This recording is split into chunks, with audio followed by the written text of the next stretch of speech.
What is up, my dashing dudes? I am the Hans TV, and today we're coming at you with some Kevins. And be prepared, because today is all about stupidity. But let's jump right into r/stories about Kevin. Our first story for the day comes from Tangobo. Kevin is convinced that eyes are inflated like balloons. When I was in 10th grade, I shared a class with a Kevin, not his real name. I had been in this class before and knew already that he was no sharp crayon. But I never really understood how dumb he was until this one day when my friend was sitting next to him. I was not too far away. Basically, she and this other guy managed to convince Kevin that babies are born with deflated eyes and that doctors need to pump them up like balloons before giving the baby to the mother. Kevin: what? No way! Friend: yeah, sure. Just ask OP. Kevin, looking at me: really? Me: yeah, sure. Kevin: I don't know. Friend: if you don't believe us, just ask Mr. Teacher. Kevin raised his hand and got the attention of our teacher. Kevin: Mr. Teacher, do babies' eyes have to be blown up after they are born? The teacher just stared at him for a moment before saying, Kevin, I can't believe you have to ask me this. Of course they are. Mr. Teacher walked back to his desk with a smirk. Kevin was in amazement. Wow, I love that teacher. Well, there you have it, guys. Babies' eyes have to be inflated after they're born. The teacher confirms it. Our next story comes from Boro Moo. Kevinette doesn't know how to use a pocket knife. So, this happened on Christmas, 2016 or 17, not sure.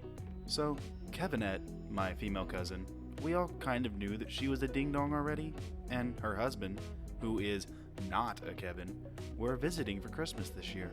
Our tradition was that on Christmas, we would go over to my grandparents' house and open presents. So, a present my grandparents got her was in a box, taped shut. So, she was struggling to open it, and someone handed her a pocket knife. Kevinette proceeded to scrape the box with the pocket knife. That wasn't open. The blade wasn't sticking out of the knife. Yeah, my family just kinda watched, speechless, at her. Kevinette literally tried to open the box with a closed pocket knife. Wow. She is in her mid to late 20s. And now on this episode of You're a Dumb Butt, Kevinette doesn't know how to use a knife. This next story comes from Sir Bobston. Kevin the Unreal, Part 1. The more I read this sub, the more I realize how many Kevins I have in my life.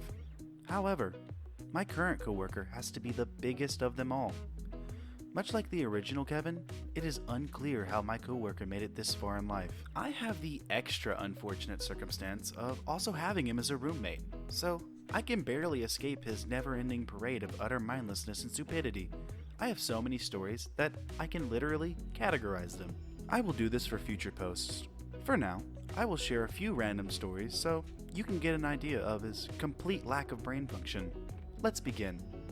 Kevin does not watch movies, TV shows, or play video games. Not because he doesn't enjoy these things, but because he literally does not have the mental capacity to comprehend what he is watching. The only type of media he enjoys are YouTube videos aimed at the preteen audience.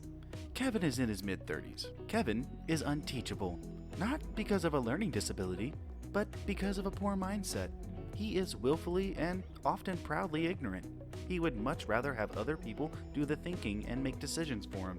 If Kevin has 2 brain cells to his name, then he is way too lazy to make use of any of them. As an example, in our city, we have a program that divides our trash into different categories: trash, recycling, and compost.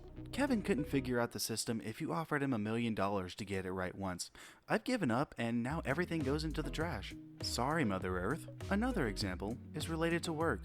Our job is in the home services sector, and each job is simple and repetitive, but it is also very time consuming and requires a lot of steps. To complete a job in decent time, it is broken down into specific stages in a specific order to be as efficient as possible. This never changes. However, Kevin never knows what we are doing or why, and every day I have to remind him of the order. He has been doing his job full-time for 3 years. 3 years. Kevin wants me to train him to do my position so he can do jobs on his own. Kevin wants to save for a car, but he is unsure if he can do it. So, he spent $250 to talk to a phone psychic about his finances in the coming year. Sounds completely logical to me. That happened. He spent 250 Canadian dollars out of the money he saved to buy a car to ask a phone psychic if he will get a car. He also did this at work, while he should have been working. I cut that session drastically short when I found out, but he still paid full price. Kevin now has a CD copy of this short session coming to him in the mail, complete with me at the end of it, telling him to get back to work. I will totally demand a copy when it comes in. While being a passenger, Kevin likes to stick his head out of the window if something catches his eye, much like how a dog would. However, Kevin often forgets that the window is rolled up. This means he will slam his head into the window when he goes to look at something. He does this all the time. This is totally real. I'll often point out a pretty girl or a cool car just to watch him do it, because I'm an awful human being and a terrible friend. The extra crazy part is that he is a chain smoker who shuns the fresh air the way a vampire shuns daylight. His window is never open. On the topic of chain smoking, Kevin has no self-control. Everything is consumed non-stop until it is gone, including money and cigarettes. This means Kevin is constantly broke. Kevin couldn't make a pack of cigarettes last a day if you promised him a second pack if he did. He knows this, and to prepare for the inevitable, he stores his butts in a plastic Ziploc and carries them around. When he finally smokes his last full cigarettes, he will empty the butts into a pipe and smoke that. I like to believe that this bag is full of his own cigarette butts. It's the only way I can sleep at night. Finally, and most bafflingly, Kevin doesn't even know how to eat. An ordinary human being uses a fork to put food in their mouth. Kevin sucks his food off of his fork. Once again, Kevin sucks his food off of his fork. Who the hell sucks food off their fork? Kevin slurps pizza as if he's slurping soup. How do you even do that? Do I even need to mention that he eats with his mouth wide open? I literally cannot be in his presence when he eats. I have so many more stories, and believe me, they are coming. Every day, I get to witness something truly speechless. Today was the phone psychic thing, which was the event that finally forced me to sit down and write this. It may seem like I hate the guy, but he is actually a really decent person, and I consider him a good friend. He is crazy loyal and will do anything for anybody. I absolutely am a dick for writing this, but I can't keep it to myself. His stupidity knows no boundaries, and his capacity for sheer retardedness is absolutely unreal. The world must know. I think I lost brain cells reading that story, if we're being honest here. This next story comes from... I'm not even gonna try that. Games Dev Kevin. During my first year of college for Games Art/Games Dev, I encountered one of my first mind-boggling Kevins. God knows how he got into this class. It's truly beyond me. Here are just a few examples of its Kevinness. Bear in mind, this is a computing-oriented course. On his first day, he asked why the lecturer had 2 computers. It was a monitor on his desk and one of those class projectors on the ceiling. It wasn't a mix-up of words. In his report about the historical and contemporary influences in peripherals for video games, he stated that the J key is just used to make the character jump, because J stands for jump. No joke. During a lunch break, he announced to the room that Einstein had an IQ over 1,000.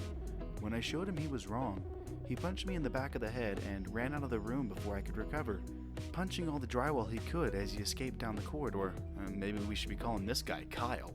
His final major project for the year, a big assignment for producing your best work, was a tracing of Shy Guy as 8-bit pixel art.